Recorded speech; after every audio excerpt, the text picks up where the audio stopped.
तो मेरा नमस्कार और प्रेमियों को जय सच्चिदानंद। तो आज हम स्वयं की आवाज बुक में अध्याय 7 में कठिन समय के लिए बोझ को हल्का करें, इसमें टॉपिक जानेंगे अपनी लो को खोजें।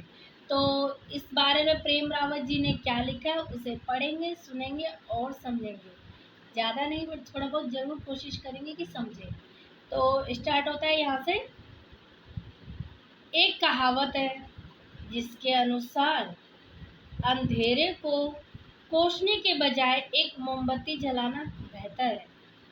आप पूरी रात अपने बिस्तर पर लेटे रहकर उस अंधेरे को कोस सकते हैं, लेकिन उससे प्रकाश नहीं आएगा।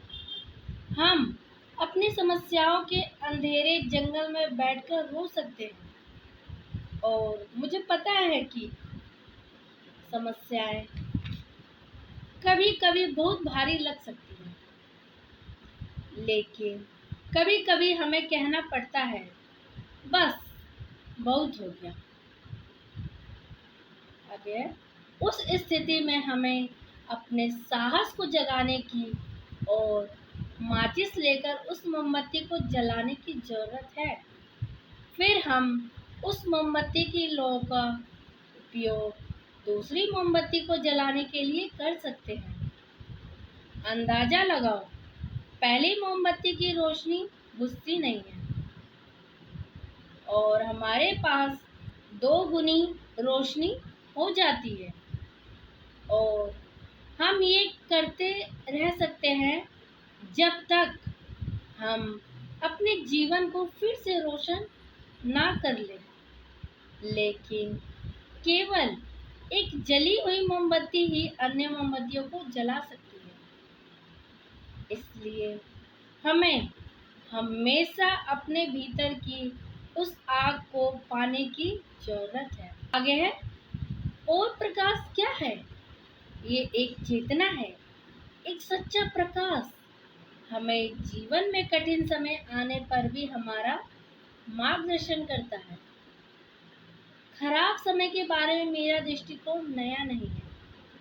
ये संदेश आज भी उतना ही सही है जितना मेरे विचार में ये प्लेटो के समय में था, या संत कबीर 15वीं शताब्दी में लिख रहे थे, या उन दोनों से भी हजारों साल पहले। मेरी बात सरल है। दुनिया एक कठिन जगह हो सकती है, लेकिन लोग जन्मजात अच्छे होते हैं और शांति सभी में पाई जा सकती है। मृत्यु हमसे उन्हें ले लेती है जिन्हें हम प्यार करते हैं, और इसे उस चीज में बदल देती है जिसे हम अभी भी महसूस कर सकते हैं, जिसका सम्मान कर सकते हैं। आंखों में आंखें डालकर सच्चाई को देखना साहस का काम है, लेकिन ये हमें जीवन जैसा है वैसा अनुभव करने के लिए मुक्त करता है। हमें अपनी अपेक्षाओं पर अनुशासन रखना चाहिए, वरना वे हम पर शासन करेगी। सबसे कठिन समय में और सबसे अच्छे दिनों में भी हमारे पास हमेशा अपने अंदर अपने असली निज के साथ जुड़ने का अवसर होता है। अपने हृदय के अंदर आनंद, तृप्ति और शांति के अनुभव को चुनने के लिए अवसर होता है। ये बातें मुझे कबीर की एक कविता की याद दिलाती है। कविता है, चंदा झलके यही घट माही, अंधी आँखन सूझत नाही। यही घट चंदा यही घट सूर, यही घट बाजे अनहद दूर। यही घट बाजे तलब निशान, बहिरा शब्द सुने नहीं कान। जब लग मेरी मेरी करे, तब लग काज एको नहीं सरे। जब मेरी ममता मर जाए, तब प्रभु काज सवारे आए। ज्ञान के कारण कर्म कमाए, होए ज्ञान का तब कर्म नशाए। फल कारण फूले बन राय, फल लागे पर फूल सुखाए, मृगा हंस कस्तूरी बास, आप न खोजे खोजे घास।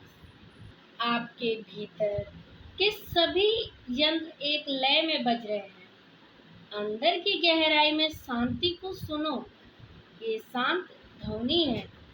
ध्यान से सुनो और तुम अपने आप को सुन सकते हो।